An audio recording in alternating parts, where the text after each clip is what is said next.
Obvia, con Eduardo Juchín. Buenos días, Eduardo. Muy buenos días, Carmen. Me da mucho gusto saludarte. Y en efecto, el tema de la semana podría decirse que son esas dos encuestas importantes, la de reforma y parametría, que en efecto le dan 2-1 de ventaja a Andrés Manuel López Obrador, y ambas también lo ponen por encima del 50% de las intenciones de voto. Tanto reforma como parametría están en ese parámetro. Y de ahí que pueda decirse que Andrés Manuel López Obrador cabalga en caballo de Hacienda rumbo a la presidencia de la República. Y sin embargo, yo diría que no se deben confiar ni López Obrador ni su equipo de lo que dicen las encuestas para que no sea que se caiga del caballo o sea derribado del caballo de Hacienda. La principal amenaza para una caída o derribo estriba en esa enorme operación de compra y coacción del voto que se está desarrollando en estos días y que frente a ella, las autoridades electorales no parecen interesadas y prefieren ignorar esa realidad evidente. Quisiera citar al Comité Conciudadano de Observación Electoral, que se ha reintegrado de nuevo. Es una organización que ha hecho muy importantes aportaciones para la democracia en este país y que ahora nos dice en uno de sus comunicados que el debilitamiento institucional se profundiza cuando ante las evidencias de compra y coacción del voto a través del uso electoral de programas sociales, lejos de establecer mecanismos para impedirlo, se nombra a operadores políticos para facilitarlo. Evidentemente se refieren a los integrantes de la Cedesol. Y si bien, Carmen, suele decirse que la compra y coacción es practicada por todos los partidos, lo cierto es que ninguno posee los multimillonarios recursos legales e ilegales como los tiene el PRI a su disposición. Y curiosamente, a pesar de que los principales dañados por esta operación son los partidos de oposición, pues tampoco parecen interesados en denunciar y combatir esa práctica que erosiona la democracia. Aunque también hay que decir que parece que en esta ocasión no le va a bastar al PRI y sus aliados los recursos multimillonarios e ilegales, por cierto, para comprar los votos, porque no les va a alcanzar para comprar los necesarios para superar la impresionante ventaja que le dan las encuestas a López Obrador. Pero, insisto, de todos modos, Morena no debería confiarse. Y tampoco Ricardo Anaya, tampoco el segundo lugar debería desinteresarse de este tema, porque naturalmente si se compra el voto, eh, eh, no se puede saber cuál habría sido, si el PRI compra el voto, no se puede saber cuál habría sido el destinatario, pero puede ser López Obrador, pero también puede ser Ricardo Anaya. Otro ángulo que deberían tener presente los candidatos de oposición es la captura de los funcionarios de casilla.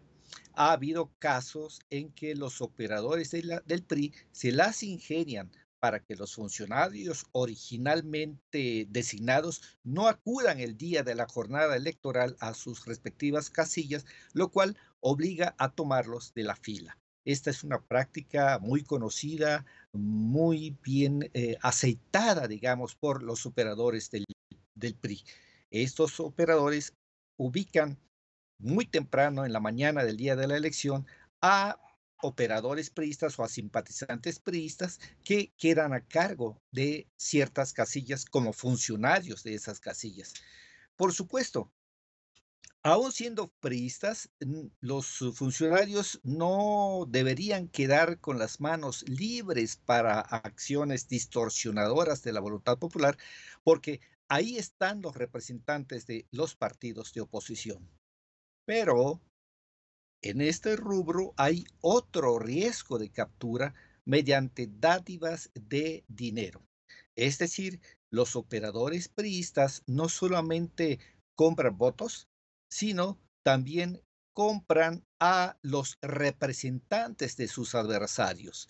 Y esto no es una teoría, no es una suposición, no es una sola opinión, porque tenemos el ejemplo muy cercano, bueno, cercano en el tiempo en que se resolvió, no tan cercano en cuando ocurrió el asunto, porque fue en la elección de 2012. Y estoy hablando concretamente de Veracruz y de las tarjetas Bancomer. Recordemos que la empresa logística estratégica Asismex entregó tarjetas con un promedio de 2,000 pesos cada uno a representantes de casilla del PRI y sus aliados, pero no solo a ellos, sino también a los representantes de casilla de los partidos de oposición. Y claro, sería una ingenuidad suprema suponer que ahí hubo un acto de generosidad de parte del PRI y sus aliados para con sus adversarios, de tal suerte que es claro que allí hubo una captura de los representantes de oposición. De modo que allí hay otra vertiente que deberían tener presente los partidos de oposición para actuar en consecuencia. Y Carmen, quisiera referirme también a esta versión de que el presidente Peña Nieto se negó a aceptar las propuestas procedentes, empujadas sobre todo por el Partido Acción Nacional, para la adopción de la segunda vuelta en la elección presidencial. Esto dicen los defensores de esa segunda vuelta porque ahora mismo se está evidenciando su utilidad, sobre todo para frenar a Andrés Manuel López Obrador. Es interesante el ejercicio en ese sentido que hace la encuesta de Reforma en ese segmento de la encuesta que le llama frente a frente, face to face, o sea, una un ejercicio en el que al encuestado se le pregunta qué haría, por quién daría su voto en caso de que su opción original no estuviera en la boleta. En ese careo, Reforma preguntó, ¿por quién votaría usted para presidente si los únicos candidatos fueran, en un caso, Andrés Manuel López Obrador y Ricardo Anaya, y en el otro, Andrés Manuel López Obrador y José Antonio Meade? Y lo curioso es que lo que llama la atención es que en ambos casos gana López Obrador.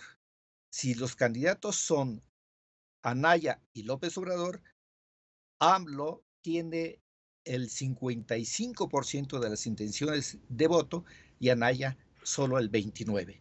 Y en el otro careo, AMLO tiene 56% y José Antonio Meade tiene 27%.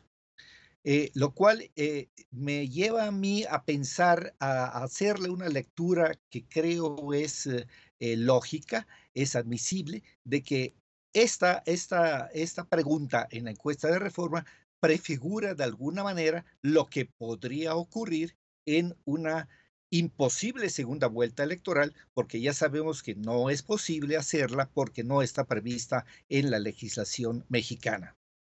Lo cual nos lleva a la conclusión de que, salvo un hecho catastrófico imposible de prever, Andrés Manuel López Obrador se alzará con la victoria dentro de un mes, el 1 de julio de 2018. No obstante, no creo que convenga olvidar que las encuestas reflejan una realidad momentánea y los encuestadores no se cansan de decir que no deben ser tomadas las encuestas como un pronóstico seguro y que resulte infalible. Y esto, Carmen, me lleva a una reflexión final y una reflexión que tiene que ver con la seguridad del candidato puntero. Eh, hay quienes en verdad creen que su presidencia, la presidencia de López Obrador, llevaría al país a un desastre económico.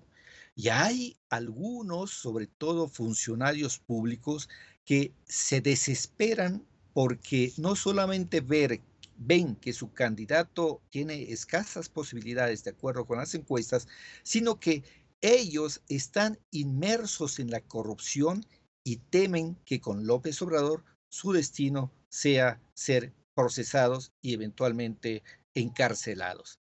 Hay quienes desesperados y temerosos podrían querer intentar acciones extremas.